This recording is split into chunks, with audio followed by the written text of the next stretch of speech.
இல்லை, இந்த ஆட்சியின் பங்கு தமிழகத்தில் ஒத்து வராது என்பதை தமிழகத்துக்கு ஒத்து வருமா ஒத்து வராதான்றதுல நான் அந்த கருத்துக்குள்ளே போக விரும்பலை.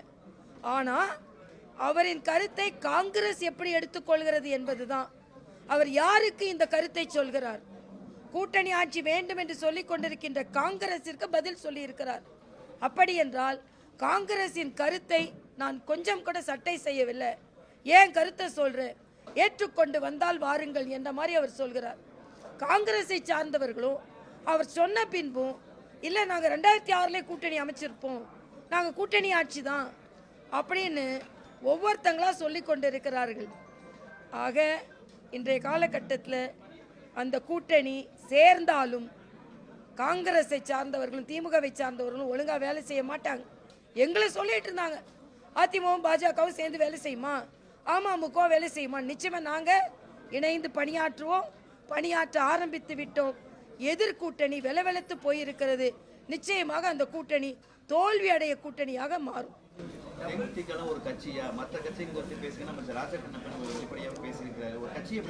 இல்லை, ராஜா கண்ணப்பன் அது மட்டும் சொல்லலை, காங்கிரஸை சொல்லியிருக்காரு. 1-2 இடத்த வச்சுக்கிட்டு எங்களை டிமாண்ட் பண்ணிட்டு இருக்காங்கன்னு சொல்லியிருக்காரு. நான் என்ன சொல்கிறேன், எந்த கட்சியாக இருந்தாலும் அதை குறைத்து மதிப்பிடக்கூடாது. இதே டிஎம்கேக்கு ஒரே ஒரு சட்டமன்ற உறுப்பினர் இருந்த காலமும் இருக்கு. மரியாதைக்குரிய எம்ஜிஆர் இருந்தபோது 12 வருஷங்களில் ஆட்சிக்கே வர முடியாமல் தோல்வியையே சந்தித்து கொண்டிருந்ததான் திராவிட முன்னேற்ற கழகம். அதனால் எந்த கட்சியும் குறைத்து மதிப்பிடக்கூடாது என்பதுதான் எனது கருத்து. சகோதரி பிரேமலதா அவர்களை குறைத்து மதிப்பிடக்கூடாது என்பது எனது கருத்து.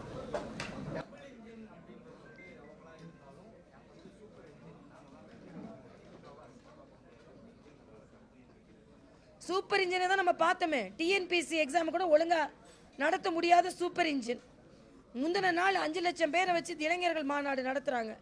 ஒரு 9000 பேருக்கு ஒழுங்காக டிஎன்பிசி எக்ஸாமை ஒரு அரசு வேலை கனவோடு இருந்த இளைஞர்களின் கனவு நசுக்கப்பட்டது.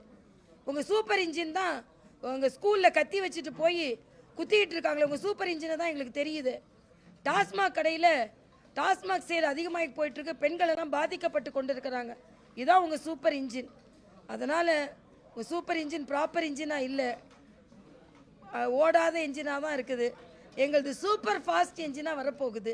அதனால் சூப்பர் இன்ஜினாக இருந்தால் எதுவும் பலன் தராது, சூப்பர் ஃபாஸ்ட் இன்ஜினாக இருக்கணும். சூப்பர் ஃபாஸ்ட் இன்ஜினாக தேசிய ஜனநாயக கூட்டணி வர இருக்கிறது. அவங்க கொஞ்சம் சூப்பர் இன்ஜினை வச்சுட்டு ஓரமாக ஒதுங்கி இருந்தால் நல்லது என்பது எனது கருத்து.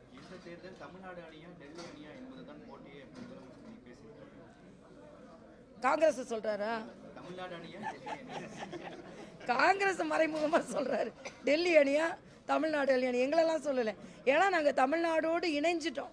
மரியாதைக்குரிய பாரத பிரதமர் மலேசியாவில் பேசும்போது தமிழ்நாட்டை பற்றியும் தமிழர்களை பற்றியும் அவ்வளோ உயர்வாக பேசியிருக்கிறாரு. அதனால் தமிழ்நாடு அணியா டெல்லி அணியான்னு கேட்டது பாஜக அணியே இல்லை, காங்கிரஸை வேணால் கேட்டிருப்பாரு.